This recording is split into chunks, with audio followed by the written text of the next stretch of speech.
Assalamu alaikum.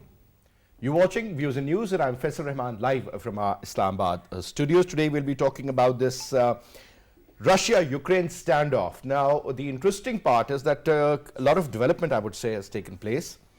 It says that partial withdrawal of the Russian forces from the borders of Ukraine. Now, this has been stated by Kremlin, whereas again, the West says that they have no proof for that. Putin has very categorically mentioned that he does not want any sort of a war in Europe, and perhaps this should be highlighted. But because of this current standoff, the international oil prices once again went up, still below $100 mark, but pretty high. And the government of Pakistan also announced that they'll be increasing the per litre price by 10 to 12 rupees, and that is going to be the highest ever. It is going to stand around 160. So prices of oil, once they will go up, the overall impact is going to be a disaster for us also. And the same is happening all over the globe actually. This is not only in Pakistan, but generally speaking. Now, two states, I hope I can pronounce them correctly because these are the Russian names. One is Luhansk, the other one is Donetsk. And these two states, I mean, they can declare separate problem as well for the Russian, as the Russians they support for these two states. But again, the Western world is not taking it positively either. But the interesting part is that a lot has been done. The Germans were talking to the Russians. French President Mr. Macron also had a word with Mr. Putin, and also with the other senior ranking officials in Russia. Again, another important development is by the Americans.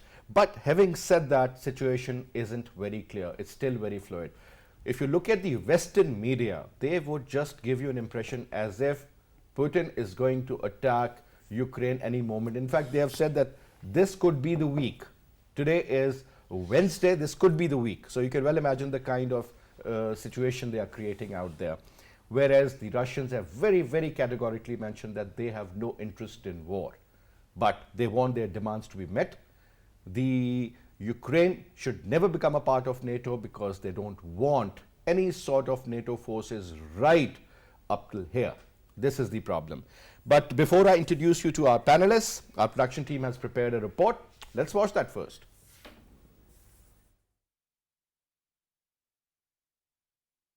Has become a flashpoint between the United States and Russia, and this alarming situation has made a full-blown Cold War just a minute miscalculation away, which can compromise the security and stability of the whole world. Where the world is hoping for the diplomatic resolution of this looming crisis, the Russian President Vladimir Putin and the United States President Joe Biden, in their separate statements, endorsed the diplomatic resolution but remained assertive in their readiness in any escalated situation from either side. Vladimir Putin, in a news conference following talks with German Chancellor in Moscow, said that he is ready to work further with the West on security issues to de-escalate tensions over Ukraine, but emphasized the need for the West to heed Russia's main demands. Meanwhile, Moscow's Times reported on 15 February 2022 that Russia was pulling back some of its forces near the Ukrainian border to their bases in what could be the first major step towards de-escalation in weeks of crisis with the West. However, the United States President Joe Biden said that the United States has not verified Russia's claim and that an invasion was still a distinct possibility, as the analysts indicate that Russian troops still remain very much in a threatening position. In his recent statements, Biden said that from the beginning of this crisis, the United States has been clear and consistent and is ready for diplomacy to improve stability and security in Europe, but is also ready to respond decisively to a Russian attack on Ukraine. Biden, in his statement, has warned Russia that an invasion of Ukraine would be a self-inflicted wound. Now, to talk about it, let me quickly introduce you to our panelists. We have with us, on my right is Amir Hussain Saab, who's a senior columnist. Thank you very much for your time, Amir Saab. And we also have with us Dr. Zia Ul Haq Saab, Director, CASS. Thank you so much, Dr. Saab, for your time. And from Paris, France, we have with us Karel, Vereycken, and political analyst, and from the Schiller Institute. Thank you so much for your time as well. Now, if you gentlemen allow me, let me start off from the gentleman in Paris. Now, a lot has been happening, and we've been following those stories, those statements. Now, one thing seems to be very clear, that Russians, they have very categorically mentioned that they don't want any war in Europe, number one. Secondly, a lot of meetings, whether you talk about the German Chancellor, I mean, he hailed the decision by the Russians to withdraw the troops from the Ukrainian border. You talk about Mr. Macron. He, in fact, had a very productive, I would say productive, because there were a lot of ifs and buts about his visit also. But Europeans for sure do not want any sort of a war there. Perhaps it seems that the Americans are pushing the Russians through NATO, just like the way they are pushing the Chinese in the South China Sea, or rather I would use this word, challenging the Chinese out there as well. So it is perhaps the decision of the Americans which really matter. Just go through all the media, you will get to know what sort of a mindset is brewing out there. When you talk about the Russians, they've been very calm, very steady, and yet it seems that there are no chances of war. You read the Western media, you follow their news channels, the story would be the other way around. Let's start off from there, sir. Mr. Karel. Yes, well, there's a double process going on. On the first side, there is, of course, Russia, which has seen since 30 years, which is felt betrayed because, and this is now in France, there was a publishing of a video interview with Roland Dumas. Roland Dumas was the foreign affairs minister of Mitterrand between 1988 and 1993. So he is a still surviving witness, an ear witness of the discussions which took place after the fall of the Berlin Wall. And he said it was very clear at that time that since Russia was disarming Eastern Europe because they were leaving, the Soviet Union was imploding, that the logic at that time was to disarm also from the Western side. And then he recounts the whole story, and at one point he says there was a decision taken that by some people around the Bush administration who said, well, in reality, we won the Cold War, and in a sense, also Gorbachev has mentioned this, you know, they got this idea of building a new empire. So since 1991, I mean, NATO increased by 50% its members, and the West, in that sense, betrayed its promises not to extend NATO to the borders of Russia. So the Russians has been saying this for 10 years, 20 years, and each time people say yes, yes, and they do nothing. They go on and on and on. So at this point, seeing the flow of weapons into Ukraine, even before they are a member of NATO, we are having a Cuban Missile Crisis reverse, where the Russians say, well, we cannot just talk. Now it should stop, and we need written legal guarantees that there is an exception to the open door policy, and that maybe Ukraine should become a neutral country like Finland once was, or like Austria, and that it would be good for all to have a neutral country between us and to have a mutual peace based on let's have a new security architecture and so on and so on. Now, from the Biden side, I mean, Biden is a very weak president with a lot of people of the military industrial complex which want to go for a nuclear brinkmanship and have a showdown with Russia and China, and which are pushing for the conflict. Since they started the color revolutions, they financed the neo-Nazi movement in Ukraine, which partially became part of like the Azov brigade, who was incorporated in the army. So there's a lot of potential for destabilizations, and it is absolutely NATO and the West which should show its good faith and stop the provocations. And then I think Russia and France and Germany, through the Minsk agreement, we have a small road to build a new order of world peace. All right. So one more quick comment, because it seems that the Americans have an issue with the Russians and the Chinese. I'm bringing in China because when the American president, whether it's Mr. Biden or the previous one, Mr. Donald Trump, very categorically they have said and they have mentioned that America has two adversaries. One is China, one is Russia. Whereas the Europeans do not consider Russia an adversary. Though they have concerns, but they have been together ever since the Earth was created. Now, my point is that the Chinese perhaps have different set of issues with the Americans. The Americans have a different set of issues with the Russians. But at the end of the day, Russia doesn't seem to be a potential threat for the Europeans. Is it just that what the American wants, they'll get it done through NATO or through their allies in Europe? Or perhaps things are different? Well, NATO NATO has become a monster. You know, it was supposed to be a defensive alliance, and now it's becoming an offensive alliance in favor of the international finance oligarchy, which wants to impose a world financial dictatorship. You're absolutely right. The historical doctrine, for example, of General de Gaulle is that you have, I mean, France has no relations with regimes. We have relations with nation states, be it Russia or China. And even if we don't like the regime, it is in the historical interest of France to have an equal talk to the United States, to Russia, to China, because the long-term interest of these countries and France itself is to have mutual development programs, and there are areas, clear areas for cooperation where there is a mutual interest, whatever the regime is. And that is the problem. That's why the Russians, they want written guarantees, because Biden can say, like he did yesterday night, that the US doesn't want to put missiles in Ukraine. But that's just Biden. You know, if tomorrow somebody else gets elected in the United States, where is the legal, the Russians are only asking to have the discussion and the legal treaties, which were not signed after 1991, to have it in a written, legal, guaranteed form. And this, this is the main issue. I mean, Ukraine is one issue, but the global security is actually the main issue in this question.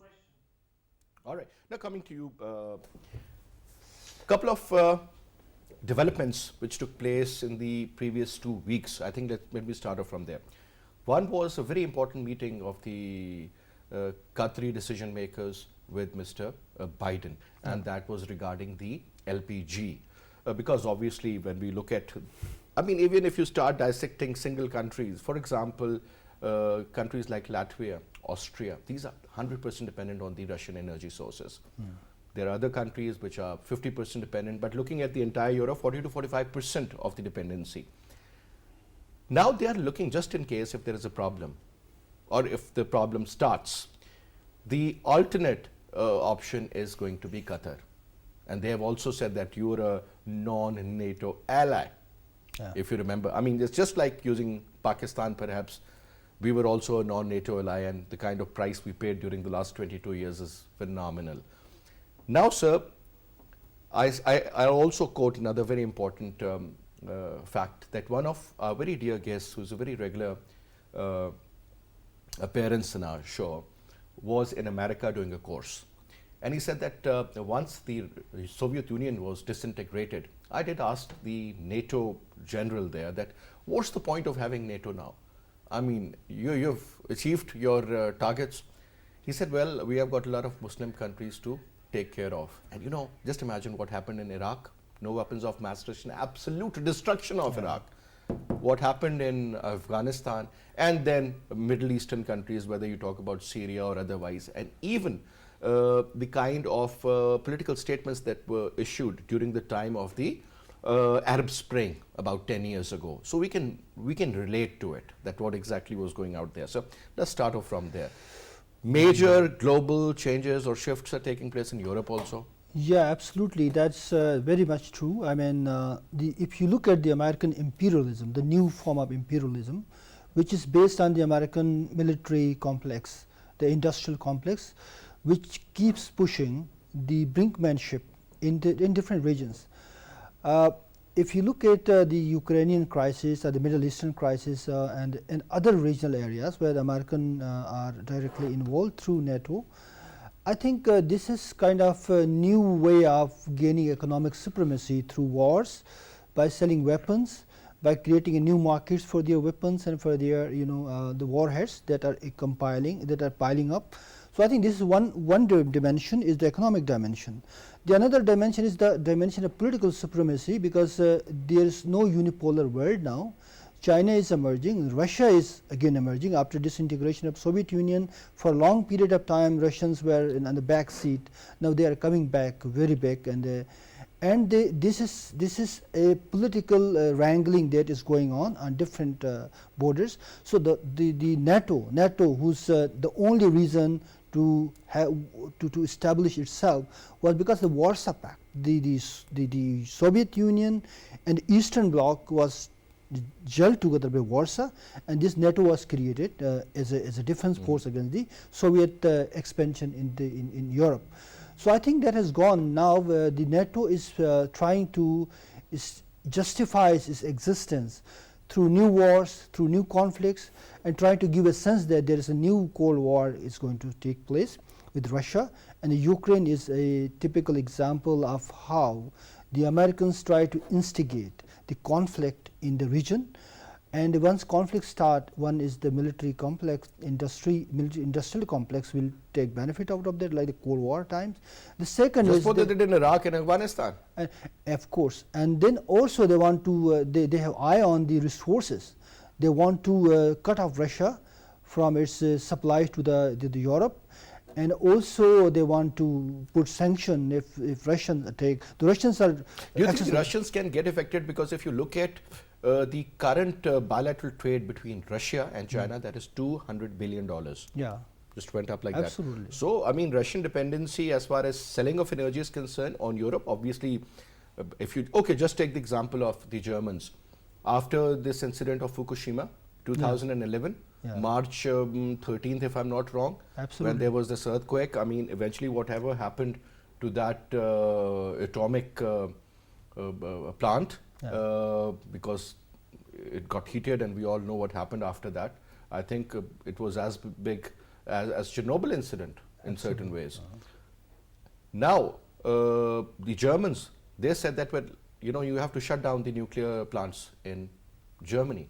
So eventually from 12 to 8, 8 to 6, and now they are planning to shut them down. Absolutely. So their dependency on the Russian side has really gone up. Increased. Now another pipeline you're talking about. So obviously Mr. Scholz has very legitimate concerns. Absolutely. That's true. I mean, the energy reliance has gone up, but also this is very important to understand that the geographical proximity of Russia and Europe. The Europeans think more close to Russia to build a better alliance and being, on the one continent, rather than relying on American imperialism, which is always trying to push Europe to serve its own interest. I mean, the NATO, they are pushing NATO, they have pushed United Nations, and they have pushed different, platforms to ensure that American interests are protected in the Europe. But Europeans have their own interests, and they see that Russia. And they want to be a part of CPEC, for example, or rather OBA or BRI as we call it. BRI, because this economic integration works well for Europe, for Muslim countries also, for Middle Eastern for countries. the entire region, if you look at it. Absolutely. So I think this is the new economic arc that is coming up, is challenging the American hegemony. Perhaps the Americans are being challenged, so that is the problem. Otherwise, NATO countries, they do not have any issue. Absolutely. I mean, 5 of the NATO members, they even oppose Ukraine being a part of the NATO alliance for that matter. Now, coming to Zia Saab, a lot of development has taken place. I mean, if you look at these statements, the meetings, let me start off from Mr. Macron. Mr. Macron has been betrayed. I'm not talking about court, I'm talking about AUKUS, those submarine issues. I mean, for example, they thought they will be developing those Augustas and they'll be having a business of $60–70 billion. But in reality, the contract went to UK, the old and the most reliable ally of United States of America. They are always on one page, no matter what is happening. Whether the Americans are right or wrong, they have always supported. Whether you talk about Iraq war, one war, any war. And they're very influential. Then the Brexit issue also makes a lot of sense why they're not a part of Europe, but they're a part of NATO. Now my question is that the way Turkey was betrayed, Russia, the French were also betrayed. Turkey shot down one of the Russian jet, and we all know what happened right after that. The Turkish had no backing from NATO or in particular from America, and they were left on their own, and they realized that. This deal that got cancelled of F-35 is another example. Not giving them the engines for the helicopters they manufacture, those were meant for Pakistan, again. Then you talk about S-400 missile system that they got from the Russians, again. They are under a lot of pressure. My point is, sir, at the end of the day, it seems that it's the Americans who are being challenged by these two countries, one perhaps through military means, the other country through economic means, and that is the only problem that is existing. Otherwise, if you look at America, sir, they have never fought a war on their own soil. They've always attacked, whether you talk about the First World War or the Second, or the revenge they took after 9/11, or perhaps the kind of weapons of mass destruction that Colin Powell used to talk about. They found nothing. They've been lying, they are still lying, and they'll continue to lie. Your take, sir. Thank you very much, sir. Bismillahir-Rahmanir-Rahim. Actually, American economy actually thrives on wars all around the world, because the MNCs are so strong, and that is the only capability they have, that they are able to have the arms and ammunitions developed for the whole world, and the supply chain is all for the arms and ammunitions. They are not sending anything else now. It is only the armament technology that they are master of at this time. Otherwise, rest everything is being developed by China, Germany, Japan, and everybody else. So that is the only thing, number one. Number two, they are out of war at this time. After Afghanistan, they don't have any war at this time, and they need a war. Middle East is all over. There is no other place where they can go to war or they can initiate a war except Iran perhaps, but they are not going to touch Iran at this time. So where do they go now? They tried South China Sea, they were blunted. They cannot afford to take on China militarily at this time. Then is Ukraine, take on Russia. Why? Because Russia is cozying up with Germany also and with China also. And also towards South. Also towards South also. And this is going to be the biggest alliance of the century. Russia, China, and perhaps Germany joining them, because Germans are heavily dependent on their energy resources through the but Nordic they also line. have to show that they're a part of NATO. And you know, I was That is reading all a right. funny story that 5,000 helmets were given to the Ukrainian forces made in Germany. And they said, well, you know, we can do a little more also. Perhaps they'll send shoes this time. But as far as the military hardware is concerned, no, sir. That is all right. You see, helmets and shoes, that is all right. But Germans And the medical facilities at some Germans stage, have learned their lessons through two big wars, two world wars of the previous century. Europe at this time does not want war, number one. Number two, Europe is suffering with the leadership crisis. German Chancellor is new. Macron and Johnson are useless leaders.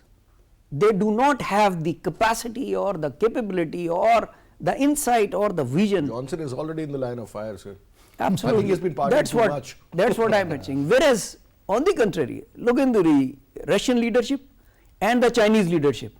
Consistent, visionary, they have clearly defined their objectives for next 20 to 30 years, and they are following that. Number two, I am reminded of Andrei Gromyko's famous quote, 10 years of talk is better than 1 day of war. He was the longest serving foreign secretary of Soviet Union for 28 years during the Cold War era. And if Russia says, if the Russian diplomat said that 10 years of talk is better than 1 day of war, they have learned their lessons in Afghanistan. So they are not interested anymore in having the boots on ground. As they say, sir, war itself is a problem. It is not a solution for any Absolutely. problem. Yeah. Absolutely. And moreover, more they head towards west, more they will come close to NATO. Isn't it? to the Western NATO countries. So they want to just ensure that their eastern border is not affected, and otherwise I do not see that Russia is ambitious in going into war and capturing the area. Maybe they just want to politely or have their influence extended towards west, but not go and occupy the area. They needed Crimea and they have taken it. So that is all. They are not interested. But USA, yes, it cannot survive without war. So they have to have war so that their MIC continues to thrive, their economy thrives, because they are anyway losing the best economy or the largest economy title by 2028 to China. The only thing they are left with is the strongest military in the history of the mankind. Soon they would realize that the carpet is slipping under their feet. Why?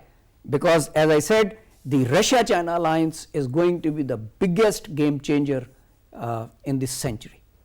Now, sir, another very important factor, but that is another question that I have in my mind is about the visit of our Prime Minister and the meeting that was also held in the opening of the Winter Olympics in China. So I think that is also a very important development as far as Pakistan is concerned. But let me now go to Mr. Karel in Paris. Now, sir, couple of serious developments. I think the German Chancellor, Mr. Scholz, seems to be pretty optimistic. I think he has really hailed the efforts made by the Russians, whether about the withdrawal of the forces from the Ukrainian border or easing out the tension or issuing a statement that they do not want any war in Europe perhaps. How much pressure can the Americans exert on the European leaders? Because if you look at Mr. Boris Johnson, I think he is very much in the same camp. His statements are the same. I mean, he also talks about putting sanctions on the Russians. You talk about the French leader, Mr. Macron. I would say a pro-American approach, but still he understands the importance of peace in Europe. You talk about leaders from Italy, or perhaps we haven't heard much from the Scandinavian leaders. Other than that, we also know that the dependency of Finland on the energy resources of Russia, that is very, very high. Denmark, well, they have sent maybe 4 F-16s, or Spain has sent a few jets as well. You know, when you talk about the military hardware, but 4, 6 or 8 jets will not make any difference, sir. Boots on ground will. Do you see the probability of war still going up, sir, or do you think during the past couple of days things have eased out? Well, I don't have a crystal ball to predict. I mean, this morning there are all kinds of rumors, even of a cyber attack of so-called Russians against Ukrainian banks. There are provocations on the borders, in the Donbass region. There are all kinds of rumors.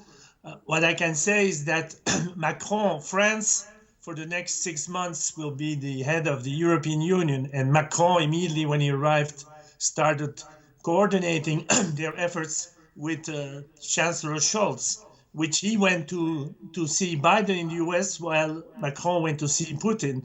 But they stay in touch, and they are trying to somehow derail this war drive for their own reasons, because there is a very there is a very strong sense in Europe that the US should stop interfering in the European affairs. I mean, they were absolutely, of course, shocked if Biden and Putin start meeting and discussing about European security without any leader of the Europeans being consulted or included in the debate. So they brought back the Minsk agreements, which should be applied as a road for another, as an example that we can, and I'm very much in disagreement with the preceding speaker. I mean, we should get out of geopolitics where there are the bad guys and the good guys. The problem is that the US is not ruled by the American people and is being used by financial forces, which are mainly based in the city of London. And they say we're using British intelligence and American muscle. So they're using this immense war machine in the US, which is 800 billion, to impose a global Anglo-American order. But it is not the US as a nation. And there are voices also in Europe. For example, there was a very interesting editorial in Marianne, in the weekly, between Hervé Hanoun and Peter Dittes. These are two former members of the Bank for International Settlements, and they are calling for France to leave NATO. So one of the things which is going on is that people in Europe are fed up with NATO being something completely different than what it was initially and becoming a war machine. So France and others could even threaten to leave NATO if NATO goes on with this bellicose policy of nuclear brinkmanship with Russia. So there are a lot of there are a lot of things going on which are not necessarily public. Mr. Karel, one important question.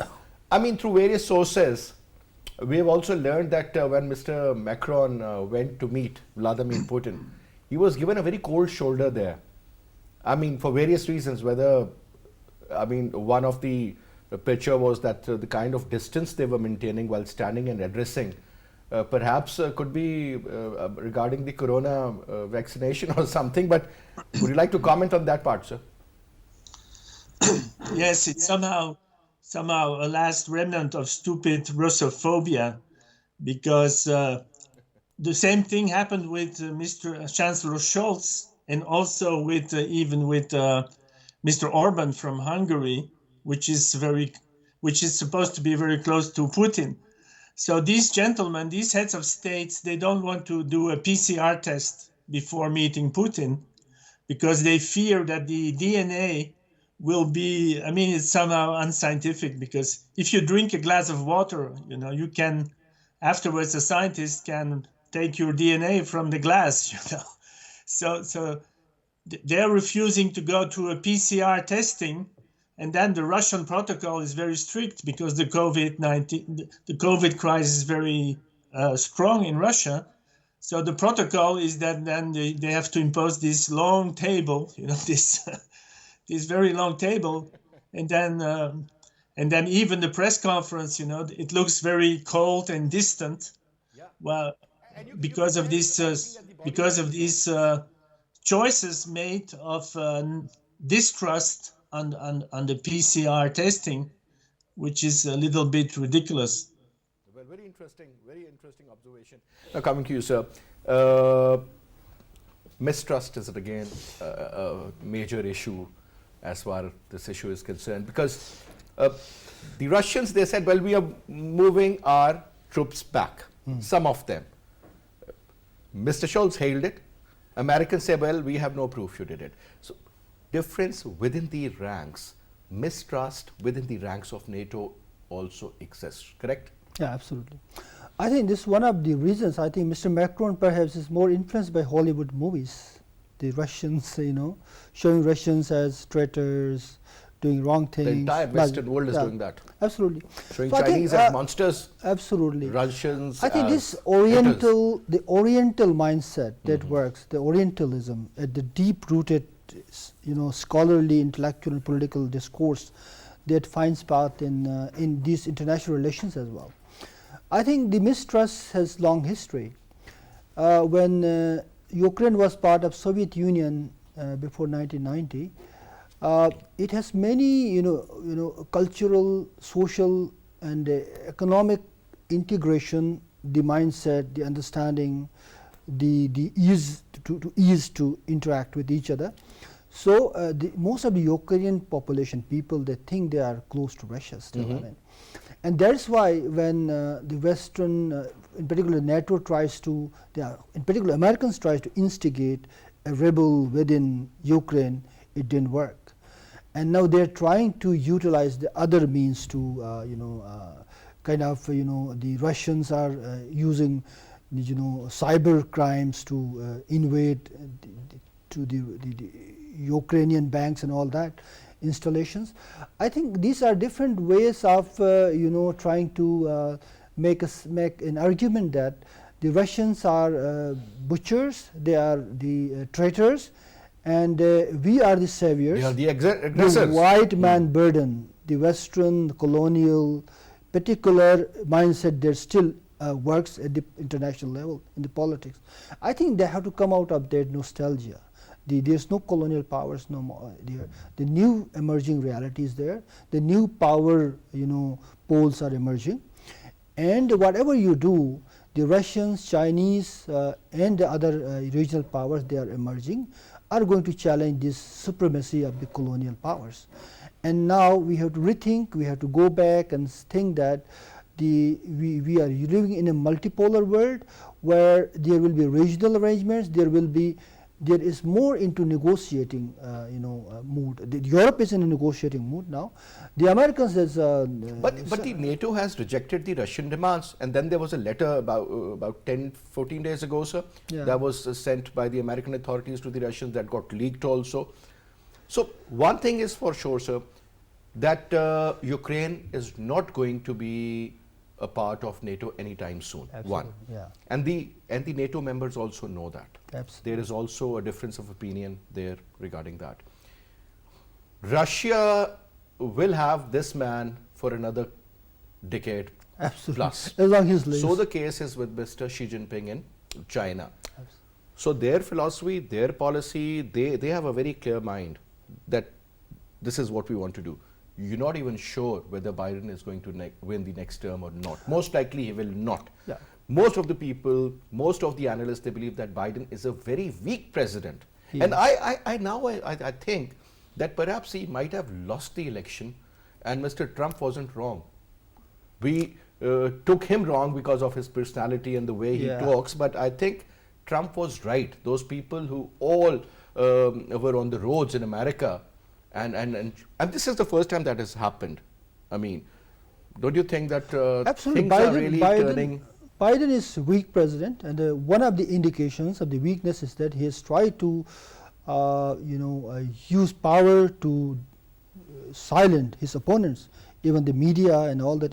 You can't expect in a democracy to this happening, but in America it's really happening right now. And secondly, he doesn't have that charisma and appeal to the people. He doesn't talk. But I think he is the most experienced politician in America. He is. But I don't know, somehow he has not been able to Before I was born, he was in politics. Absolutely. 78, 79 years old. I think perhaps he failed to articulate the purpose of his presidency. I mean, the purpose of his tour. tour. He has been the VP for a very long time, the vice president with Absolutely, Obama. absolutely. So I think he knows the trick of the trade. The American society itself is, under a chaotic transition right now. What Trump did for his own, during his own period, has created a lot of rifts with the American society, the confusions, and now the Biden is not division. The Biden is not the right person to address those rifts and to reunite the American society. I think that's the problem right now. So last point now, let's come to Pakistan. The visit of the Prime Minister to Russia. Sir, if you remember, General Rahil Sharif also visited during his tenure. General Bajwa also did. It started from General Kiani. And I still remember, sir, whenever the Russian forces were in Pakistan to conduct mutual exercises with, I think they were the first ones to be taken to the SSG headquarters. Yeah. Right, sir? And since I've got a couple of my friends also in certain very important areas, and they said whenever these Russians would come now, we would welcome them and they would be surprised that how warm this welcome is. And again now things have really improved over a period of time, sir. I'm not going to say that Pakistan is going to jump into one bloc or the other, but yes, sir, the reality is that we have been a part of that American bloc or the Western bloc for a very long time.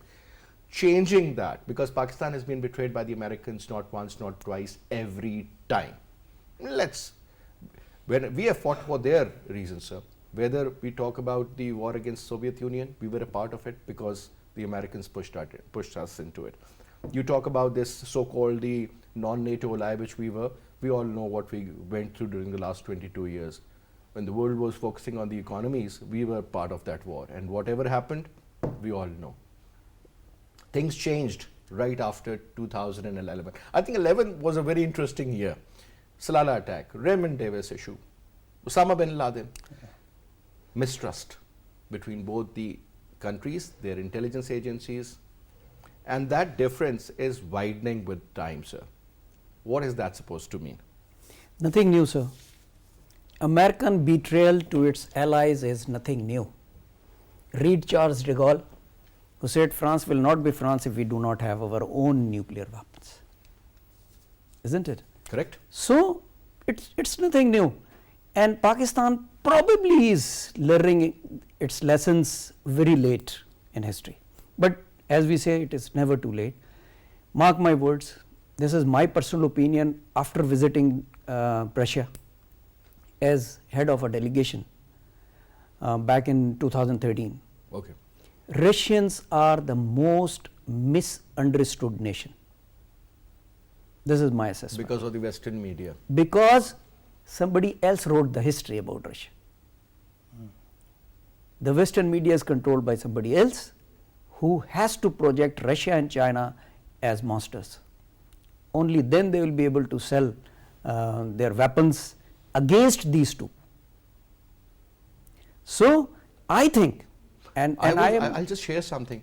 I mean, we all know that how much the Americans are putting in their defense budget every year, almost around 750 to 800 billion dollars. China around 272. Russia had a meager 84 billion. But sir, looking at Japan, looking at Saudi Arabia, South Korea, Australia, India, all the American allies. Just imagine, that also, supports your argument. Yeah. Don't you remember Trump had been calling on NATO to increase your defense spending? Yeah, 2% of their GDP, I remember. Isn't it? Yes. Yeah. Why? Because so that their MNCs thrive. Mark my words, sir, I am an optimist. PM Imran's upcoming visit will be a game changer. Well, let's see, sir. We are really looking forward for that. I think Prime Minister should take a lot of media along with him so that, this visit should be projected. People should know what exactly happened out there. Absolutely. But we hope and pray that things do cool down in Europe, sir. Nobody wants war. Absolutely. Thank you so much, Dr. Saab, for your presence. It was a pleasure having you, sir. Thank you so much for your presence as well. And I would also like to thank our guest in Paris, Mr. Karel. It was a pleasure having you in the show. Thank you so much for your time as well. And that's all we have for this. I'll see you again. Till then, you take good care of yourself. Khuda Hafiz.